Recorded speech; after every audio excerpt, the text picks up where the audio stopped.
No es precisamente un accidente el que nos trae a sentarnos acá. En realidad, hace unos días, semanitas atrás, empezábamos a hablar con los amigos de Univida y decíamos, sí, definitivamente como medio de comunicación no podemos quedarnos con los brazos cruzados ante tan bajo índice que se tiene de venta del SOAT en Pando, porque de verdad que somos los peores, estamos aplazados a nivel nacional. Y cuando suceden accidentes como este, que creo que ha acaparado la atención de las personas, de nosotros los medios también, y vemos que hay unos con SOAT sí, otros no, y ahí es donde nos damos cuenta de la importancia, creo que nos sirve para poder reforzar la convocatoria a que compren su SOAT, quienes no lo han hecho hasta el momento. Para hablar al respecto está con nosotros el responsable de Univida en nuestro departamento, Romel Ferreira, a quien le damos la bienvenida. Romel, muy buenos días. Hola, Claudia, muy buenos días. Nuevamente aquí, gracias por la entrevista, para dirigirnos a toda la población, ¿no? Justamente estamos viendo los accidentes de tránsito que están sucediendo. Uno que fue muy significativo, muy sonado dentro de la capital, ¿no es cierto? Y había la incertidumbre de que si cubría o no cubría, ya que la camioneta de la policía, en este caso, sí tenía SOAT, ¿no es cierto? La norma es clara, ¿no? Indica que el SOAT cubre al vehículo que cuente con SOAT, a sus ocupantes y a terceros, sean estos peatones o ciclistas, ¿no? No cuando colisionan dos vehículos, ¿no? Okay. Entonces, cada vehículo tiene que tener su SOAT, ¿no? Entonces, ahorita vemos la importancia, ¿no? Yo decía, te comento que desde el año pasado, yo siempre comentaba y le decía a las reuniones que teníamos, principalmente con los sindicatos de mototaxi, yo siempre le decía, ¿no? De que una kermés solidaria por accidente de tránsito no se llega a recaudar más de 2.000 bolivianos. Y hay veces vienen los amigos, como digo, hacen otra kermés, pero no se recauda más de 2.000 bolivianos, ¿no? Entonces, ahora vemos la importancia, o sea, lo que yo siempre mencionaba, la importancia de tener el SOAT, ¿no? Por 200 bolivianos, que cubre hasta 24.000 bolivianos, ¿no? Cuando es moto, cuando es auto incluso es más barato, pues, ¿no? Es más barato, exactamente, mucho más barato. Entonces, menos de la mitad del precio, ¿no? ¿Verdad que sí? En este caso, que vemos cuando son accidentes y hay fracturas múltiples hasta que afecta la parte del cerebro, ¿no?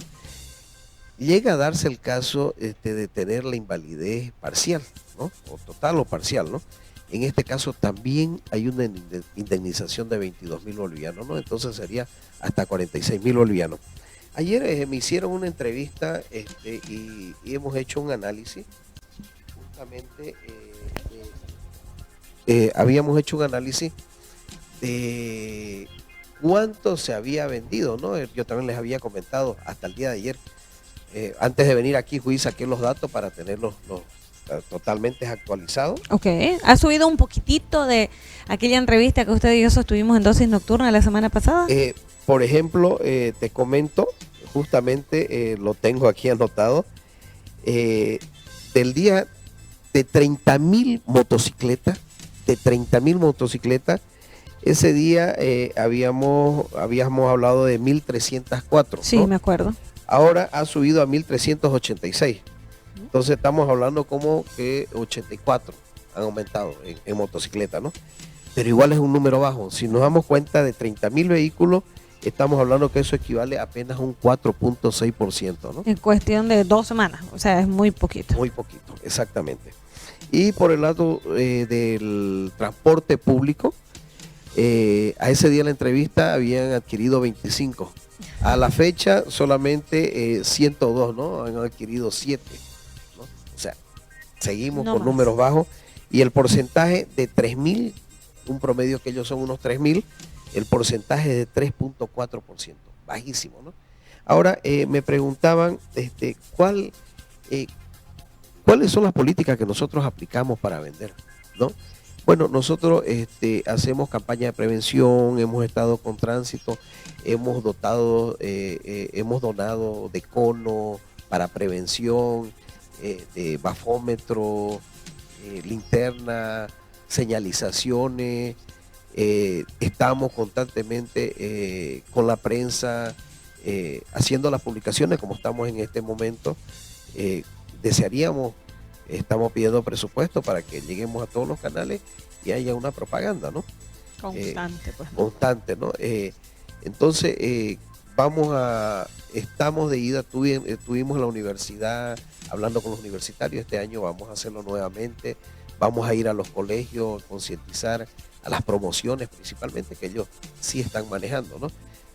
Si bien son menores de edad, un gran porcentaje que manejan motos, pero no deja de ayudar, como decía, no se hace repetición, igual tiene la ventaja de los 24.000 bolivianos, ¿no? Cuando nosotros como medio de comunicación estuvimos en las últimas horas haciendo la divulgación de los datos que se originaban en este accidente, y elaborábamos un cuadrito y el cuadrito decía SOAT, Univida no va a dar cobertura a la víctima del accidente porque no contaba con el SOAT. Le cuento que mucha gente ha reaccionado. Personalmente no he tenido flojera porque como lo pongo en mi estado, ¿cómo? Pero si la patrulla tenía SOAT o no tenía, fueron varias, me increparon a mí como si, bueno, yo sin flojera contesté uno por uno porque yo tampoco no conocía estos datos. Y me parece que si ahora que yo sé, creo que los puedo compartir y es lo que quiero y lo que queremos todos reforzar nosotros hoy en esta entrevista. ¿Qué hubiera pasado si la señora hubiera tenido SOAT, por ejemplo? En este caso, Univida se encargaba de todo el tratamiento, que está, bueno, hasta 24.000 bolivianos, como le digo, ¿no? Uh-huh. Y justamente fueron a la clínica Interamédica, ¿no es cierto? Que es la clínica que brinda servicio de... Sí, reitero, de acuerdo al decreto supremo, todo centro médico, ¿no? Sea particular o público, tiene que brindar el servicio, ¿no? Pero en estos dos centros, la Caja Nacional de Salud y Interamédica es donde la mayor cantidad de los asegurados acuden, okay, ¿no? Es donde ellos no pagan un solo boliviano, ¿no?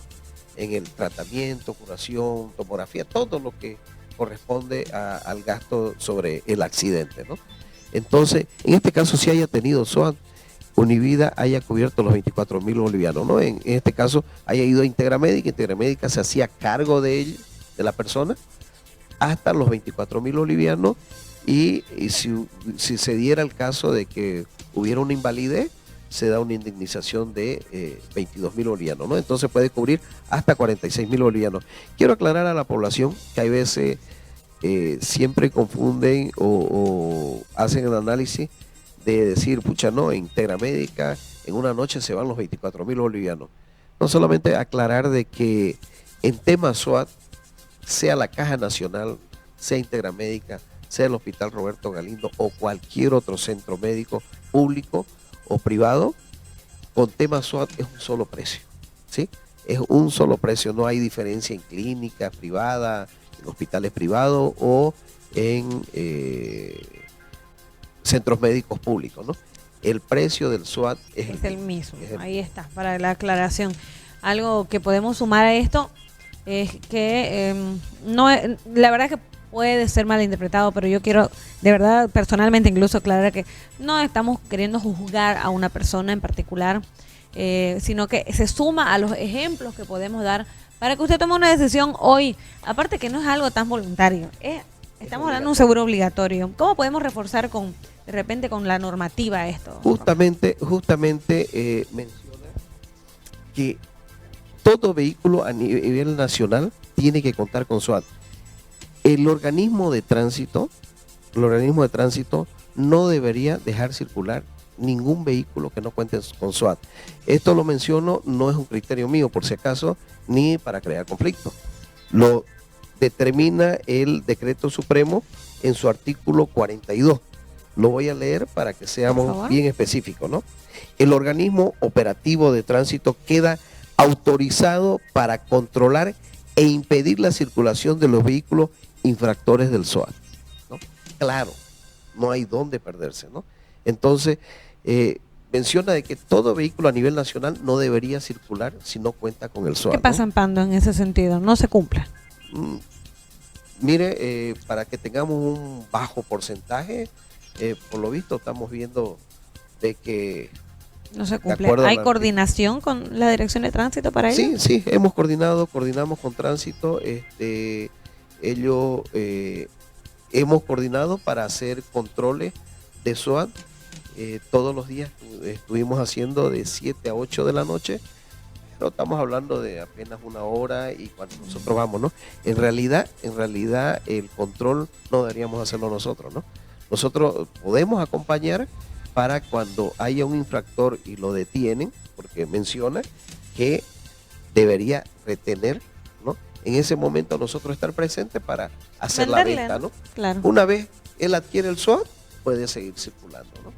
Entonces, reitero, está estipulado en un decreto supremo y un artículo, ¿no?, del decreto supremo. Claramente, en este preciso momento hay gente que no le está gustando lo que está escuchando porque ya las batidas han sido rechazadas completamente, e incluso hay sectores que quieren proponer día, hora y lugar donde se hagan. Entonces por ahí es donde no van a pasar los que no tienen ni SOAT o no cumplen con varios otros requisitos. En este caso, vamos quiero comentarle para que conozcamos. El que no tiene SOAT y provoca un accidente, constantemente nos está llegando a las oficinas los requerimientos fiscales de que informemos si tenía o no tenía SOAT. La persona que provoca un accidente a un tercero, sea peatón o sea ciclista, o provoca accidente a su pasajero, en caso que sea transporte público, ¿no?, y ocasiona daño físico de la persona, se agrava su situación jurídica. Por no tener SOAT. Por no tener SOAT. Ya la cosa era complicada y por no tener SOAT, pero se agrava. Una vez llegó a la fiscalía el proceso, cual sea, ¿no?, por el tema de accidente de tránsito, por supuesto, ¿no?, sea o no sea culpable, el que no tenga SOAT se agrava su situación jurídica. Constantemente la fiscalía nos está solicitando si tiene o no tiene SOAT la persona o el vehículo, ¿no?, en este caso, ¿no?, si el vehículo tenía o no contaba con SOAT. Constantemente nos está llegando y ahí es donde se agrava, ¿no?, porque no es si quiero lo compro o si no quiero o no me gusta la batida. Está respaldado por un decreto supremo, ¿no? Y este decreto supremo no fue creado recientemente, fue creado el 20 de diciembre del 2003, ¿no?, en el gobierno de Carlos Mesa, ¿no? Estamos hablando que tiene ya más de 20 años, ¿no?, el SOAT, ¿no? Entonces, sí, no es reciente, no es que digamos, ahora es la norma, ahora están aplicándola o recién se ha creado. Tiene más de 20 años el decreto supremo, ¿no? Bueno, está entrando en vigencia hace nada más que 20 años, o sea que no tendría que ser novedad para varios, pero aún así sabemos que estamos llegando a gente con datos que no tenían, que no conocían, que se habían olvidado, así que esperamos que tenga utilidad esta entrevista. Para nosotros va a ser ver una tremenda alegría enterarnos que después de esta entrevista usted va a buscar adquirir su SOAT. Y otra cosa más, y es algo que vamos a reforzar como medio de comunicación en otro formato. Usted como pasajero de un mototaxi tiene que exigir al subir, preguntarle si tiene SOAT. Porque si por mala suerte les ocurre un accidente que no provoquen ustedes, que les ocurrió por tema fortuito, y su taxista no tiene SOAT, él no va a cubrirle los gastos. Entonces, si lo tiene, es otra la historia. Pues así que esas cositas las vamos a estar reforzando de a poquito con este tipo de entrevistas educativas y que creo que pueden aportar mucho más. Rommel, muchísimas gracias por la entrevista. A usted también, Claudia, muchísimas gracias y bueno, compren los SOAT, ¿no? Compren SOAT.